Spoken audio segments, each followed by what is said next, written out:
Bienvenidos y bienvenidas a Perspectiva Social Podcast, un espacio para conversar de manera simple y cercana acerca de temas que inciden en todos y en todas desde una perspectiva social. Saludos a todos y a todas y bienvenidos al segundo episodio de Perspectiva Social Podcast de la primera temporada en relación a la política pública. Yo soy Carla Vargas, encantada de estar en esta conversación, en este episodio, junto a Natalie Caraballo, cofundadora de Proyecto 85, y ya mismo vamos a hablar sobre qué es Proyecto 85, qué aporta Natalie Caraballo y cómo esta organización realmente está haciendo un trabajo de vanguardia y súper necesario en Puerto Rico. Antes de eso, quiero hacer un recap de lo que es el primer episodio. En el primer episodio de Perspectiva Social estuvimos hablando sobre qué es la política pública y cuál es su importancia, a modo muy general e introductorio, y también pudimos hablar sobre la política pública en el contexto de las comunidades del Caño Martín Peña para que pudiésemos ejemplificar esta disciplina tan amplia en un caso real. Así que a raíz de eso y a raíz de ese primer episodio hemos traído aquí a Natalie para que pudiésemos hablar más desde la política pública en su desarrollo. En este caso, en el contexto de la perspectiva de género y también de la crisis de salud pública de cara a la pandemia. Y hago esa aseveración porque sabemos que crisis de salud pública tenemos hace tiempo, pero definitivamente la crisis sanitaria que está arropando al mundo. Así que, sin más, oficialmente, Natalie, gracias por estar aquí, gracias por estar en este espacio, representando a Proyecto 85 y un montón de cosas más. Así que háblanos un poquito de eso. Bueno, primero que todo, muchas gracias por la invitación, Carla. Es un placer estar aquí en el segundo episodio de tu podcast. Estoy súper emocionada. Y para hablar un poquito de Proyecto 85, somos una organización sin fines de lucro y no partidista que nos dedicamos a catalizar la participación política de las mujeres, específicamente como candidatas y como futuras funcionarias públicas, y lo hacemos a través de dos vertientes.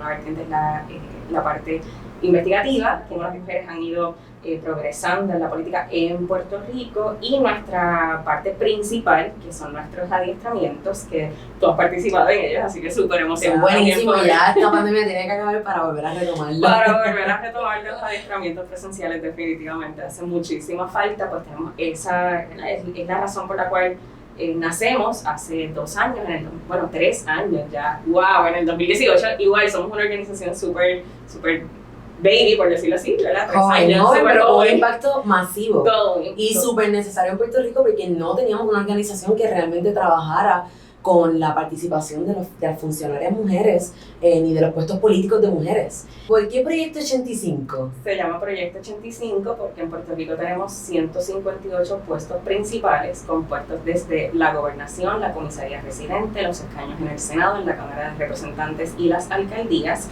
Y para que haya representación equitativa a base del 53% de la población que conformamos las mujeres en Puerto Rico, deberíamos entonces nosotras ocupar aproximadamente 85 de esos puestos. Súper increíble. Pero entonces, de momento, bueno, igual tienes varios sombreros. Tienes el sombrero de Proyecto 85, también colaboras con otras organizaciones sin fines que también están impactando en diversos sectores. ¿Desde qué mirada? ¿Desde la mirada también político-partidista o...? Pues me gusta, ¿verdad?, decir que es desde la mirada del tercer sector y su interrelación, su interconexión con la política, pero no necesariamente la política partidista como la conocemos, sino la política pública, que entraremos a hablar de Claro, vamos a adelantarnos, pero básicamente estamos aquí. Exactamente, porque es bien importante que la participación cívica no solamente se fomente, se practique, pero que también sirva de un puente y de un enlace para la participación en la política electiva. Así que, como te comentaba, participo de la organización Mentes Puertorriqueñas en Acción, en su junta directiva, que trabaja directamente con los jóvenes y cómo los y las jóvenes pueden, ¿no?, incidir y pueden tener una voz y un espacio dentro de los temas concernientes a la juventud en Puerto Rico. Y también participo del grupo de Global Shapers en San Juan, que tenemos ahí varios proyectos también. Sí, estábamos hablando de eso y del trabajo que están haciendo, una comunidad prácticamente de jóvenes que están haciendo diversos proyectos y que se unen como en comunidad, ¿no? Para poder apoyarse unos a otros, entre otros temas. También tienen un podcast, aquí haciendo un spoil ¿verdad? A ese podcast, es Climate Shapers, si no me equivoco, ¿verdad? Y están hablando, están moviéndose y están trabajando en torno a la sostenibilidad y a incentivar también proyectos de impacto social. A mí me causa una súper pregunta. Hoy vamos a estar hablando sobre específicamente el desarrollo de la política pública, como mencioné anteriormente, desde la perspectiva de género, que Natalie desde Proyecto 85 y en los diversos espacios donde está impactando y aportando también lo trabaja, y de frente a lo que es la crisis sanitaria. Pero tengo una pregunta, yo creo que la primera pregunta antes de comenzar de lleno con lo que es el desarrollo de la política pública. Natalie, ¿cuál es la diferencia entre la política pública y la política partidista? Porque lo hablamos como entre medio ahora mismo, pero ¿cuál es realmente la diferencia? ¿Realmente una depende de la otra? ¿Debería depender una de la otra o deberían ser dos disciplinas totalmente diferentes que impacten de manera diferente? Bueno, pues un poquito de todo lo que acabas de decir, ¿verdad? Hay una interrelación y hay una conexión, una interconexión entre política pública y política partidista que a veces predomine y que lo que, ¿verdad? Que lo que veamos en los medios de comunicación, en lo que nos rodea, en la opinión, en los diversos grupos, que lo que predomina es la parte político-partidista dentro de la política pública, pues sí es una realidad, pero no debería por qué ser así, ¿verdad? La política pública debe estar enfocada, ¿no? En cómo mejoramos los servicios para toda la población, para todo el país y también una mirada global, ¿no? De cómo realmente beneficiar o atender estas problemáticas de una manera sostenida en el tiempo, así es como yo lo veo, ¿no? La política pública es cómo podemos tener una solución de manera sostenida, no como esta, en el primer episodio estuvimos hablando un poco sobre eso, de apagar el fuego, de alejarnos de esa mirada, de que la política pública involucra a varios actores, así que es más por esa línea, pero es que me causa mucha curiosidad porque es que nos hemos dado cuenta, o me he dado cuenta particularmente en mis procesos de desarrollo de política pública en diversos sectores, que es que las personas asocian la política pública con la política partidista, es como algo casi automático. Y nuevamente, naturalmente va a haber una conexión porque ese partido político que esté en el poder o que predomine, ¿verdad? Va a tener una ideología particular que naturalmente va a estar presente en todo tipo de política pública que se desarrolle o en la política pública general de ese gobierno, de la visión de ese gobierno. Que creo que es uno de los problemas que estamos teniendo, no quiero decir ahora, pero que llevamos teniendo hace mucho tiempo, que es la política pública que culmina en cada 4 años. Exacto. La política pública que atiende un problema en 4 años o 3 y medio y entonces luego se tiene que renovar y entonces no tenemos una continuidad eficiente para poder atender todos estos problemas que la verdad es que se han agudizado y se han disparado durante una pandemia, durante un encierro que se ha tenido muy poco control. Y es natural, no solamente pasa en Puerto Rico, lo podemos ver también en otros países, ¿no? Que pues, en el caso de Puerto Rico, pues cada 4 años, ¿no? Pues se revierte a lo mejor lo que era la política pública de la administración anterior y entonces así sucesivamente. ¿Y cómo podemos entonces ¿no? desarrollar o tener una visión, no quiero decir casi única, pero una visión central y una política pública central que no dependa exclusivamente del cambio de gobierno cada 4 años? Claro, y yo creo que me trae otra inquietud que nos hicieron muchísimo a través de las redes sociales cuando estuvimos haciendo las preguntas en las plataformas, que es específicamente dentro de esa realidad que estás planteando, que es muy cierta. ¿Cómo entonces se inserta el ciudadano que no tiene un puesto político o un puesto partidista para el desarrollo o involucrarse en general en el desarrollo de la política pública?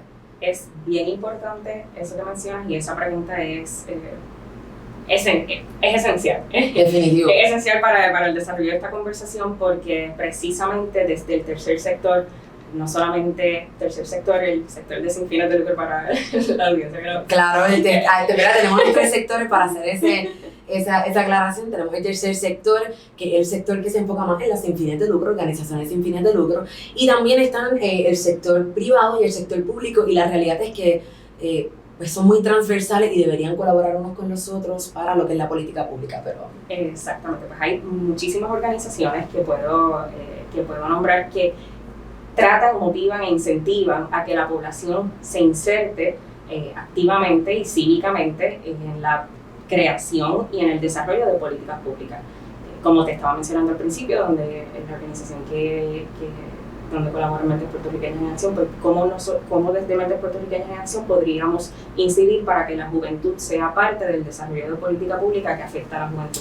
Claro. Hay otras organizaciones como Espacios Abiertos, Sembrando Sentido, que buscan la transparencia, la rendición de cuentas y cómo las personas pueden involucrarse en los distintos proyectos que estas organizaciones lanzan, ¿no? Para atender la realidad, para atender todas las problemáticas que continúan surgiendo. Claro, pero también hay un factor bien importante cuando hablamos de cómo nos insertamos, porque no necesariamente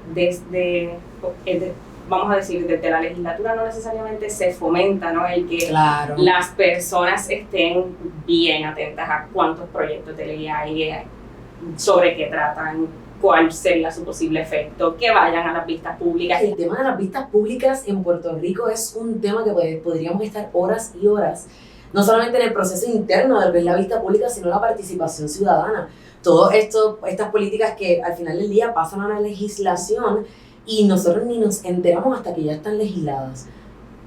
Y existen los mecanismos para accesibilizarse, porque por ejemplo las vistas públicas son transmitidas por Facebook Live, son transmitidas por distintas plataformas. Hay unos sistemas que se utilizan, uno de ellos se llama Sutra y ahí están todos los proyectos de ley y puedes ir buscando y vas cómo está en el proceso legislativo, si ya pasó a vistas públicas, si bajó a comisión, si, etcétera, etcétera, pero no necesariamente la gente sabe que eso existe, claro, número uno, y número dos, una persona común, ¿no? Una persona que tiene un trabajo, un ciudadano, una ciudadana de a pie, que tiene su trabajo a tiempo completo, que tiene una familia, que tiene tantas responsabilidades, como encima de eso estamos pendientes de procesos que son muy complejos y que tú y yo estamos insertados en ellos y son complejos para nosotras, que al final del día somos ciudadanas promedio igual y que estamos trabajando desde diversas organizaciones, no en un puesto partidista, y también es la realidad de que es bien complejo el tema en sí, de lo que es la disciplina, la complejidad que abarca la política pública y más en su desarrollo. Pero yo creo, Natalie, que esto es un pie forzado para entonces identificar cuáles son esos elementos indispensables. Creo que lo hemos lanzado en la conversación, pero cuáles son esos elementos indispensables a modo tal vez general e introductorio de lo que es desarrollar una política pública, la acción de desarrollar una política pública. Yo soy una ciudadana promedio, identifico esta necesidad, identifico este problema, ¿cómo entonces yo busco la manera de desarrollarlo? Claro, pues aquí voy a hacer un poquito de referencia a tu primer episodio porque me pareció sumamente central, así que si no lo han escuchado, vayan y escúchenlo antes de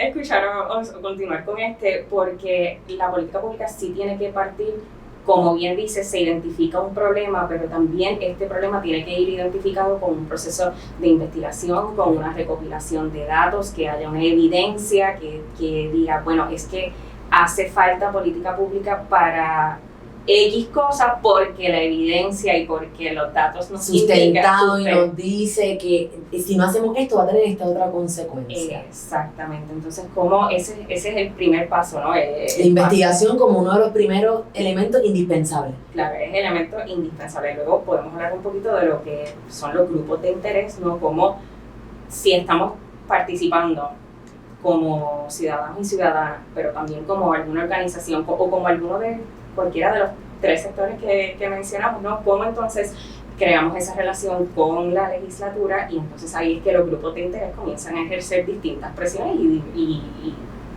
distintas presiones. Y al final del día entonces se logra legislar, bueno, pero no legislar, tal vez en contra. Correcto, tal vez entrar en el proceso de legislación, que hay muchísimos elementos muy técnicos, pero sí quería como hacer esa pausa, ¿verdad? Para tal vez identificar, sí habíamos identificado que uno de los primeros elementos es contextualizar e investigar acerca del tema, luego entonces identificar quiénes van a colaborar. Exactamente. De acuerdo al tema y al sector y a la problemática y quiénes realmente son estos grupos de intereses que responden a este espacio.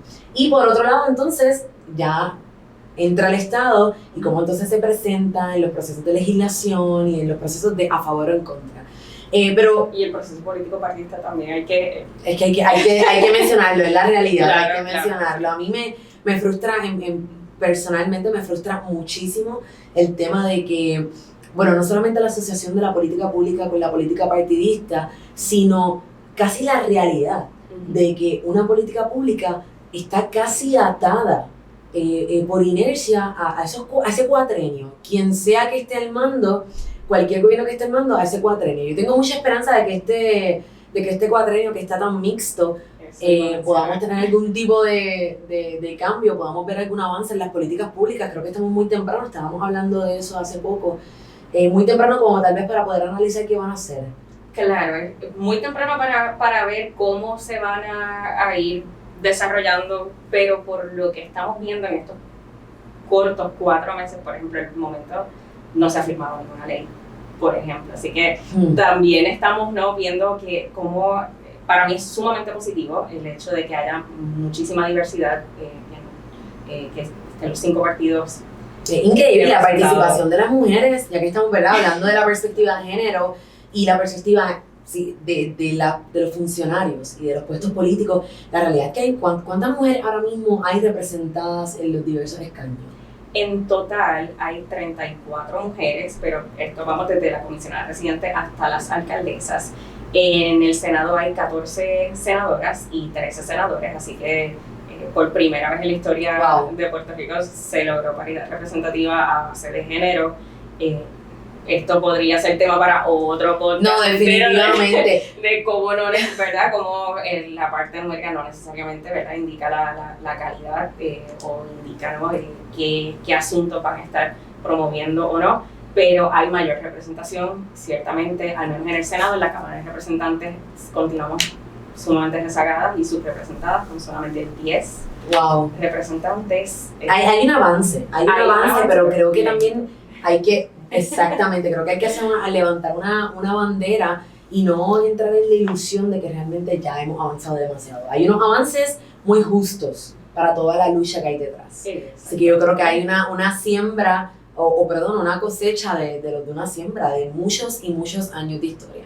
Pero yo creo que esto se conecta entonces con el desarrollo de la política pública en perspectiva de género. O sea, estamos hablando sobre que en Puerto Rico particularmente, históricamente tenemos una gran representación de mujeres en los puestos políticos, que la política pública, y haciendo, ¿verdad?, conectando un poco lo que hemos dialogado aquí, la política pública tiene unos elementos muy indispensables con respecto a la investigación, con respecto a identificar esos grupos de intereses en los diversos sectores, que es muy transversal y que realmente se necesitan unos a otros para realmente crear un avance y un desarrollo socioeconómico en Puerto Rico. Yo creo que eso es una de las cosas que no solamente desde el podcast, desde Perspectiva Social, estamos intentando fomentar, sino en el trabajo diario. Es que nos necesitamos unos a otros para realmente tener un avance como país. Pero entonces, en este caso, ¿cómo el desarrollo de la política pública se ubica?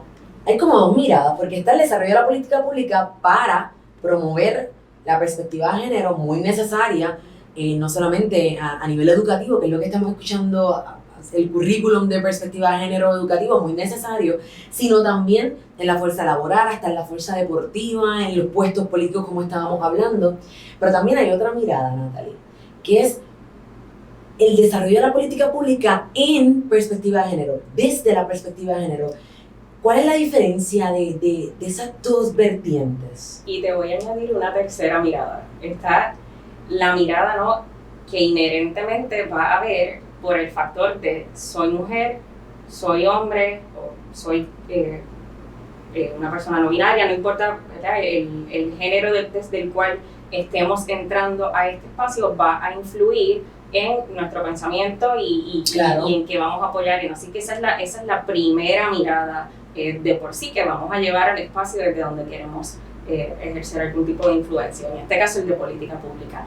La segunda mirada, como tú bien acabas de mencionar, que es cómo se legisla para incentivar y para desarrollar la perspectiva de género, muy importante, como lo hemos visto, por lo menos en este gobierno, que entiendo que sí va a estar continuando con el programa de perspectiva de género en las escuelas, que pues eso es una forma, ¿no?, de legislar para que se fomente la perspectiva de género, pero otra que para mí es la más importante y es la integral, cómo legislamos o cómo desarrollamos política pública desde la perspectiva de género. Muchas veces entendemos, ¿no?, y bueno, lo podemos ver como, por ejemplo, pues existe una comisión para los asuntos de la mujer, existen estos llamados asuntos que son pertinentes a las mujeres específicamente. Mira, sí, claro que sí, y eso existe. Hay unos asuntos que nos van a afectar casi exclusivamente a nosotras las mujeres,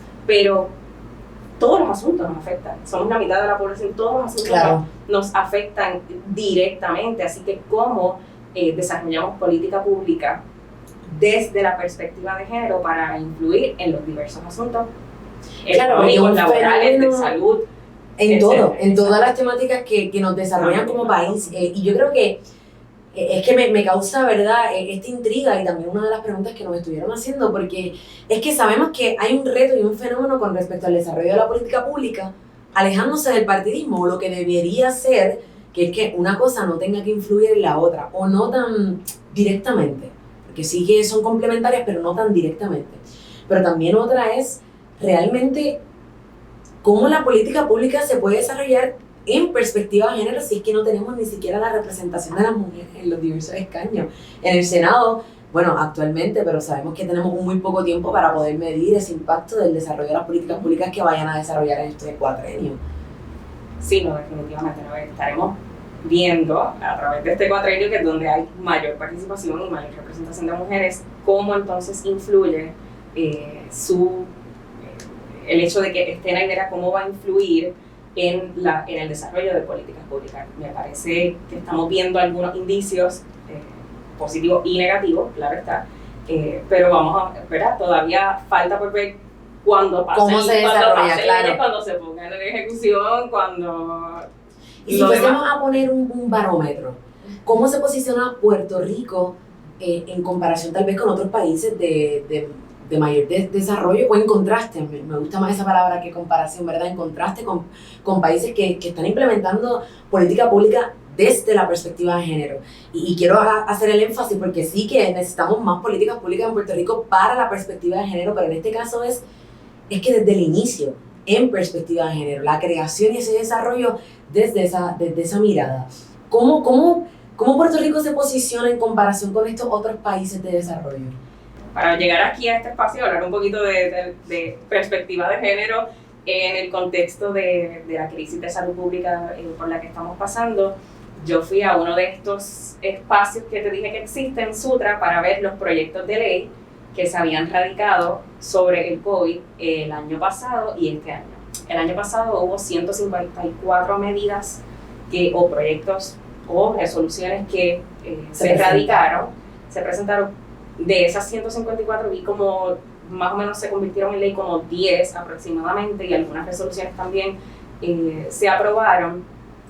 Hace falta, ¿verdad?, darle una mirada más profunda. Esto fue una mirada así pues, por encima, pero quizás vi que se estaban hablando específicamente de mujeres como en dos instancias. En una instancia fue... un mínimo, pero demasiado. En una instancia fue, y esto todo lo estoy diciendo desde el título de la legislatura, no es que hace falta hacer un análisis exhaustivo de cada medida para ver, ¿no?, si a lo mejor en el cuerpo del proyecto pues se escribió desde la perspectiva de género.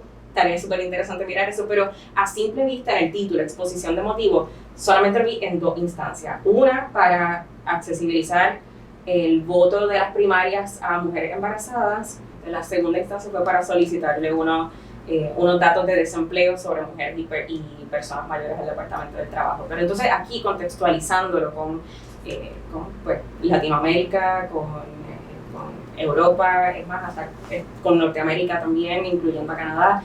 Es bien interesante que las Naciones Unidas ha estado haciendo unas diversas investigaciones y diversos análisis, y encontraron que desde que comenzó la pandemia, este estudio fue publicado a finales del 2020, Así que no necesariamente habla del impacto de las políticas públicas dirigidas desde la perspectiva de género para mitigar el COVID-19, sino más bien las que se radicaron y se pusieron en práctica. En Europa hay dos países que resaltan, bueno, en Europa y en el otro lado del mundo, porque verán que uno de los países que voy a mencionar no está en Europa. Hay España y Australia fueron dos países que entiendo que eran sobre 30 medidas generales sobre políticas públicas para mitigar el COVID, la mitad o más de la mitad, la mitad o un poquito menos de la mitad eran dirigidas específicamente para mitigar asuntos relacionados a las mujeres. Dentro de la crisis sanitaria específicamente. Exactamente.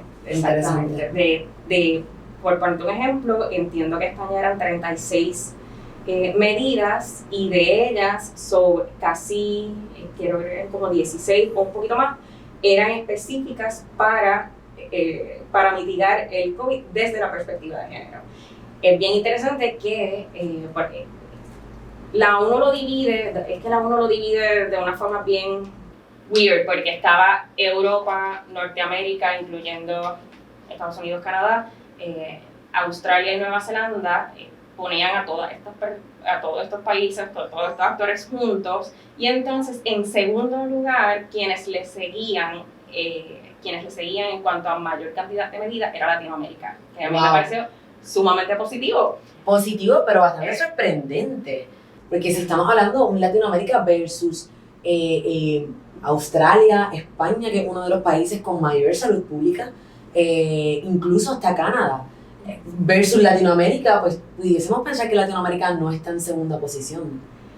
Pero quizás por eso es que por ahí voy, yo no me hubiera imaginado que a lo mejor en otros países de Latinoamérica habían desarrollado y tenían tanta conciencia sobre la importancia de legislar desde la perspectiva de género. Y en este caso, Argentina se llevó el primer lugar, donde más de la mitad de las políticas públicas que desarrollaron para el COVID fueron hechas desde la perspectiva de género. En el caso de Argentina, entiendo que la ONU estuvo analizando sobre 40 políticas públicas que desarrollaron y eran como 26 o casi, un número así que era por encima de la mitad, eran específicas para mitigar las desigualdades a base de género dentro del contexto del COVID. En segundo lugar fue Trinidad y Tobago en el Caribe. Y cuando hablamos de ese desarrollo de la política pública en estos países, estamos hablando de qué específicamente, o sea, cómo se desarrolla un caso tal vez en Argentina. No sé si tuviste la oportunidad de poder tal vez leer o ver uno de esos casos. ¿Cómo pudiésemos tener como un caso de estudio, ejemplificarlo, tangibilizarlo un poco más? Ese desarrollo de la política pública en perspectiva de género, por ejemplo, con las personas gestantes. Claro, pues yo creo que para hablar un poquito de cómo es que llegamos a desarrollar estas políticas públicas, primero hay que hablarnos del problema. ¿Y cuál fue el problema que trajo la pandemia a las mujeres? Bueno, no solamente la ONU, pero tan reciente como hace unas 2 semanas, el Foro Económico Mundial sacó un informe a mediados del 2020, la firma de investigación McKinsey también sacó un informe sobre cómo la pandemia había atrasado los avances hacia la equidad entre géneros. Y una cuestión bien alarmante, el Foro Económico Mundial estima que la atrasó casi una generación entera, le añadió 36 años, y lo hacen de una forma global, ¿no? Aquí pues podemos hablar de las diversas, ¿no?, intersecciones que a lo mejor en general va a tomar 142 años alcanzar equidad entre géneros, pero eso no necesariamente va a ser la realidad de algunos países donde puede tomar mucho más que eso, ¿no? Así que... Yo diría que Puerto Rico también se posiciona en ello, ¿no? Yo diría que estamos tan atrás en el avance de la equidad de género que pudiésemos tomar mucho más tiempo del que acabas de mencionar. Exactamente. Entonces, ¿por qué es que lo contextualiza, no? De que, la pandemia atrasó muchos de los alcances globales hacia la equidad. Bueno, primero que las mujeres, a mediados del 2020, las mujeres componían como el 54% de la fuerza laboral que había perdido su empleo.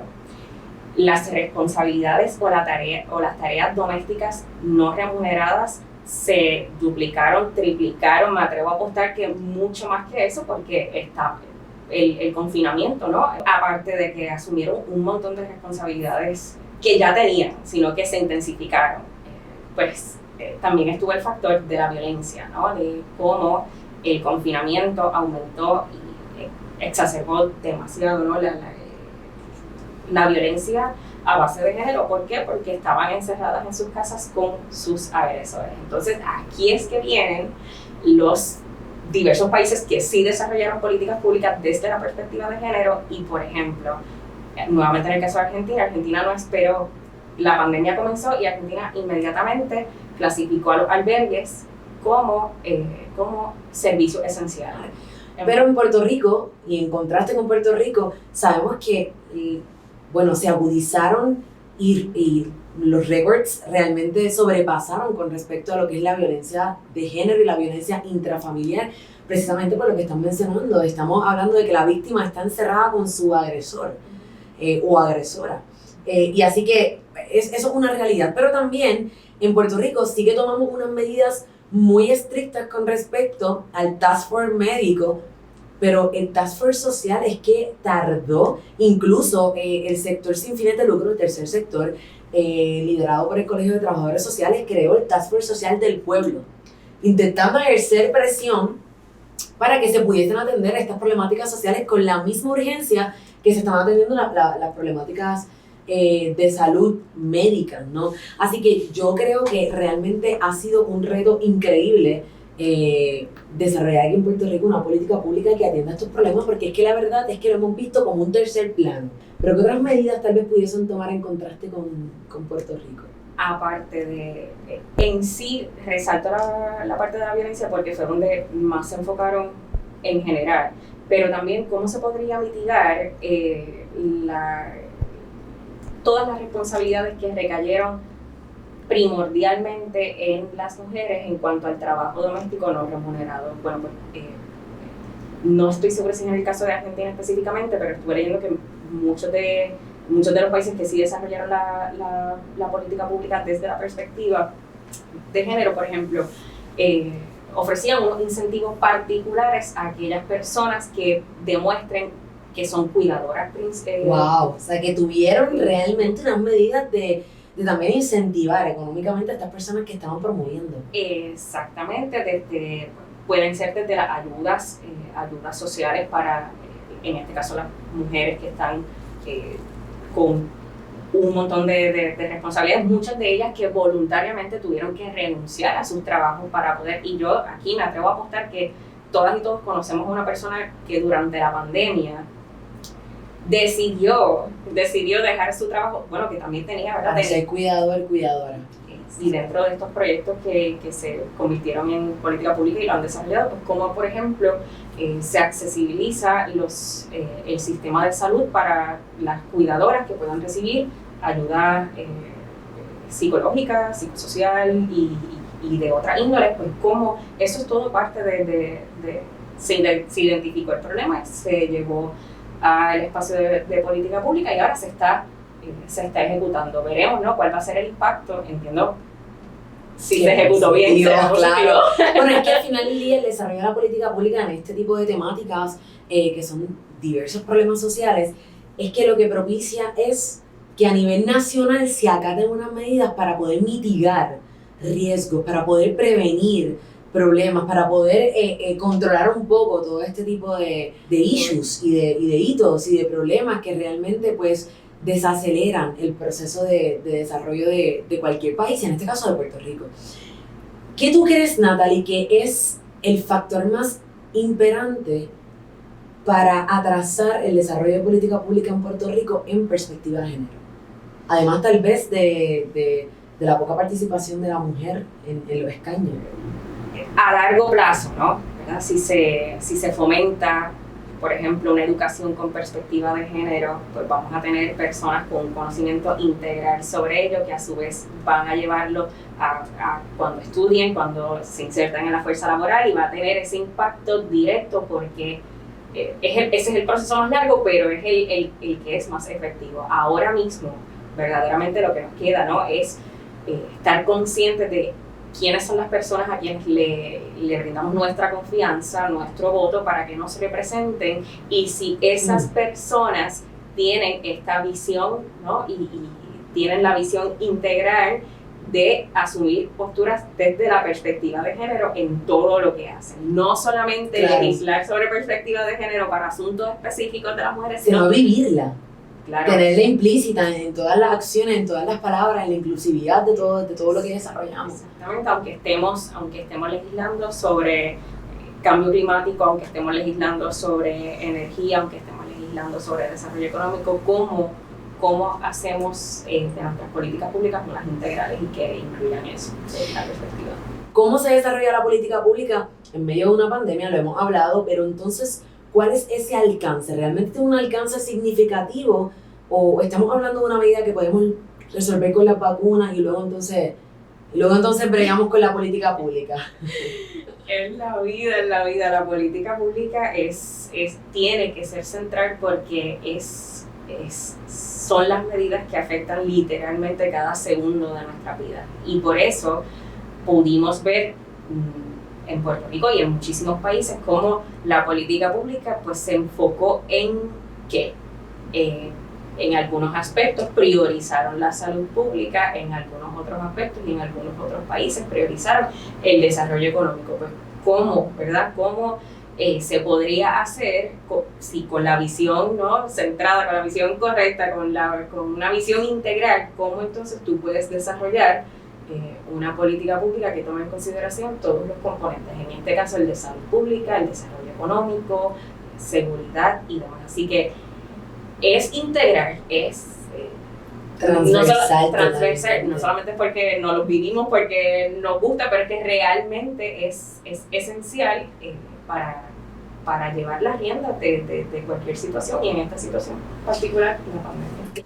Natalie, si fueses y tuvieses algún puesto ahora mismo de poder, voy a lanzar esta pregunta, como mujer de vanguardia en diversos espacios de impacto social, de cara y de frente y en el contexto de la crisis, ¿qué política pública implementarías para apaciguar un poco o mitigar el impacto de la política pública o la desaceleración de la política pública en perspectiva de género en Puerto Rico? ¿Cómo podemos utilizar la política pública para esos pequeñísimos detalles que las mujeres viven diariamente y que no necesariamente son asuntos que se mitigan directamente? Y para darte un súper ejemplo, y esto si yo lo pudiera hacer, yo lo pondría dentro de mis prioridades, ¿cómo podemos remunerar de alguna forma? No tiene que ser monetariamente, pero ¿cómo podemos remunerar el trabajo no remunerado, que son el trabajo doméstico, que recae lamentablemente sobre las mujeres? ¿O cómo podemos legislar? Esto aquí vuelvo un poco a la concienciación. Pero me gusta que a la concienciación pero ¿cómo podemos entonces a través de legislación lograr que verdaderamente haya equidad en, por ejemplo, las responsabilidades domésticas no remuneradas? Yo creo que eso sería un sueño. Eso sería un sueño no muy lejano, así que el Senado, que ahora mismo tenemos una gran representación de mujeres, creo que esto es una excelente medida. La realidad es que sí. Para recoger algunos de los puntos importantes que hemos hablado durante este episodio, hemos hablado sobre la importancia de desarrollar política pública en perspectiva de género y para la perspectiva de género. La importancia del rol de la mujer dentro de la crisis sanitaria. Natalie estaba mencionando que un 70% representa la fuerza laboral en Puerto Rico y en el mundo, en contraste con los diversos países globales. Estamos hablando de un 70%, eso es un número bien alto. Y también identificar que sí se puede participar desde la ciudadanía promedio, ¿verdad? Podemos participar en estos diversos procesos de desarrollo de política pública, pero yo creo que lo primero que debemos hacer es concientizar y poder educarnos sobre la importancia del desarrollo de la política pública en perspectiva de género y siempre buscando una manera de hacerlo sosteniblemente. Y yo creo que como última pregunta, Natalie, así para recoger esta conversación súper rica, la realidad, ¿cuál es ese call to action, cuál es ese llamado a la acción para poder desarrollar política pública en perspectiva de género? Que realmente al final del día tú quisieras que las personas que están escuchando este podcast se llevaran. Es que es esencial y es medular que verdaderamente adelantemos nuestros currículos en las escuelas, en las universidades también, y voy más allá, en nuestros trabajos, en las corporaciones, en las compañías, en las organizaciones sin fines de lucro, que se hable sobre, no estamos tarde, o sea, tenemos que empezar ya, ¿no?, a incluir el tema de la perspectiva de género en todo lo que hacemos, en todo lo que hacemos, y en el contexto de la pandemia, para legislar desde la perspectiva de género, pues sí se necesita nuevamente datos, evidencia, así que es sumamente importante que nuestros legisladores y legisladoras estén escuchando a los científicos y científicas boricuas para desarrollar. Una realidad, definitivo. Tenemos un problema de datos en Puerto Rico increíble, no tenemos datos para la mayoría de los problemas que hay. Y que cuando vemos muchísima, y aquí hago la salida, muchísima de la ciencia boricua que está liderando oficial y desde el aspecto del tercer sector también, son mujeres. Así que ¿cómo ponemos a esas científicas a que lideren la respuesta del COVID? No estamos tarde. Me gusta, la verdad es que no estamos tarde, y creo que gracias por eso, Natalie. Es un súper llamado a la atención de todas nosotras y todos nosotros, a que podamos continuar identificando y podamos seguir desde nuestros espacios propiciando un desarrollo de política pública en perspectiva de género. Pero sin duda alguna comienza educándonos y haciendo conciencia.